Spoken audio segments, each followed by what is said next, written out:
Assalamualaikum warahmatullahi wabarakatuh. Salam sejahtera untuk kita semua. Shalom, Om Swastiastu, Namo Buddhaya, Salam Kebajikan. Hai semuanya, apa kabar?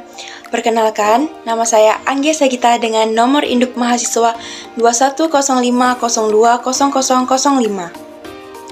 Perkenalkan, saya Mary Sarani dengan NIM 2105020004. Perkenalkan, saya Pralindia Deni Navsanti dengan NIM 2105020011. Kami dari kelompok 6, Program Studi Ilmu Administrasi Negara, Fakultas Ilmu Sosial dan Ilmu Politik. Video kali ini untuk memenuhi tugas mata kuliah Keuangan Negara dengan dosen pengampu Pak Firman, STMAP. Baik, di video kali ini kelompok 6 mata kuliah Keuangan Negara akan membahas mengenai anggaran sektor publik. Langsung saja kita masuk ke pembahasannya. Definisi anggaran sektor publik merupakan alat koordinasi antar bagian dalam pemerintah atau disebut juga dengan dokumen politik sebagai bentuk komitmen eksekutif dan kesepakatan legislatif atas penggunaan dana publik. Anggaran sektor publik ini dibuat untuk membantu menentukan tingkat kebutuhan masyarakat. Anggaran merupakan alat untuk memonitor kondisi keuangan dan pelaksanaan operasional pemerintah menurut Madiasmo tahun 2009. Nah, selanjutnya ada dari anggaran publik. Anggaran sektor publik harus dapat memenuhi kriteria antara lain, yaitu merefleksikan perubahan prioritas, kebutuhan dan keinginan masyarakat, serta menentukan penerimaan dan pengeluaran departemen-departemen pemerintah atau pemerintah daerah. Nah, menurut National Committee on Governmental Accounting atau NCGA, saat ini Governmental Accounting Standard Board atau GASB, definisi anggaran atau budget adalah sebagai berikut, yaitu rencana operasi keuangan yang mencakup estimasi pengeluaran yang diusulkan dan sumber pendapatan yang diharapkan untuk membiayai dalam periode waktu tertentu. Asas-asas keuangan negara.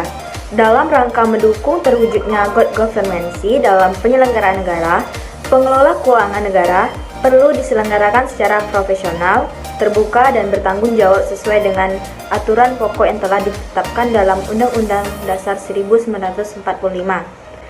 Aturan pokok keuangan negara telah dijabarkan ke dalam asas-asas umum yang meliputi baik asas-asas yang telah lama dikenal dalam pengelolaan keuangan negara seperti asas tahunan, asas universalitas, asas kesatuan, dan asas spesialitas, maupun asas-asas baru sebagai pencerminan penerapan kaidah-kaidah yang baik dalam pengelolaan keuangan negara. Asas-asas anggaran sektor publik. Yang pertama, asas tahunan, memberikan persyaratan bahwa anggaran negara dibuat secara tahunan yang harus mendapatkan persetujuan dari Badan Legislatif atau DPR. Yang kedua, asas universalitas atau kelengkapan, memberikan batasan bahwa tidak diperkenankan terjadinya penerapan antara penerimaan negara dengan pengeluaran negara. Yang ketiga, asas kesatuan, mempertahankan hak budget dari Dewan secara lengkap, berarti semua pengeluaran harus dicantumkan dalam anggaran. Oleh karena itu, anggaran merupakan anggaran bruto, di mana yang dibutuhkan dalam anggaran adalah jumlah brutonya. Yang keempat, asas spesialitas, mensyaratkan bahwa jenis pengeluaran dimuat dalam mata anggaran tertentu atau tersedia dan diselenggarakan secara konsisten baik secara kualitatif maupun kuantitatif. Yang kelima, asas akuntabilitas, berorientasi pada hasil, mengandung makna bahwa setiap pengguna anggaran wajib menjawab dan menerangkan kinerja organisasi atas keberhasilan atau kegagalan suatu program yang menjadi tanggung jawabnya. Asas profesionalitas, mengharuskan pengelolaan keuangan negara ditangani oleh tenaga yang profesional. Asas profesionalitas, mengalokasikan anggaran dilaksanakan secara profesional pada fungsi-fungsi kementerian atau lembaga sesuai dengan tingkat prioritas dan tujuan yang dicapai. Baik, sebelumnya teman-teman saya sudah menjelaskan apa itu anggaran sektor publik dan asas-asas anggaran sektor publik. Di sini saya akan melanjutkan pembahasan dari teman saya, asas-asas anggaran sektor publik. Di sini ada asas keterbukaan. Dalam pengelolaan keuangan negara mewajibkan adanya keterbukaan dalam pembahasan, penetapan, dan perhitungan anggaran serta atas hasil pengawasan oleh lembaga audit yang independen. Selanjutnya ada asas pemeriksaan keuangan.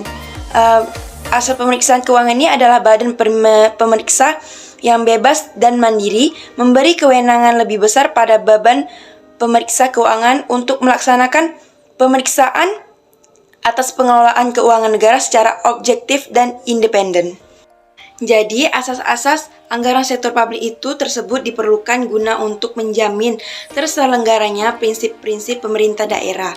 Dengan dianutnya asas-asas umum tersebut di Undang-Undang Nomor 17 Tahun 2003, pelaksanaan undang-undang ini selain menjamin acuan dalam reformasi manajemen keuangan negara, sekaligus dimaksudkan untuk memperkokoh landasan pelaksanaan desentralisasi dan otonomi daerah di daerah negara Kesatuan Republik Indonesia.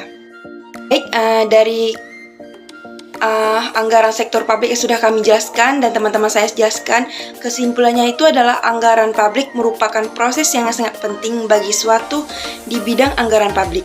Anggaran publik ini penting sebab anggaran publik menentukan tingkat kebutuhan masyarakat.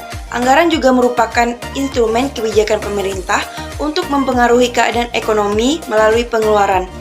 Dengan anggaran pemerintah dapat mengakumulasikan sumber daya yang langka untuk menggerakkan pembangunan sosial ekonomi, menjamin kesinambungan dan meningkatkan kualitas hidup masyarakat. Dan yang terpenting lagi, anggaran ini merupakan sarana untuk menunjukkan akuntabilitas pemerintah terhadap publik. Baik, inilah yang dapat kami sampaikan kelompok 6 dari mata kuliah Keuangan Negara. Apabila ada kesalahan kata, pengucapan kata, kami mohon maaf dari kelompok 6. Kami akhiri. Wassalamualaikum warahmatullahi wabarakatuh.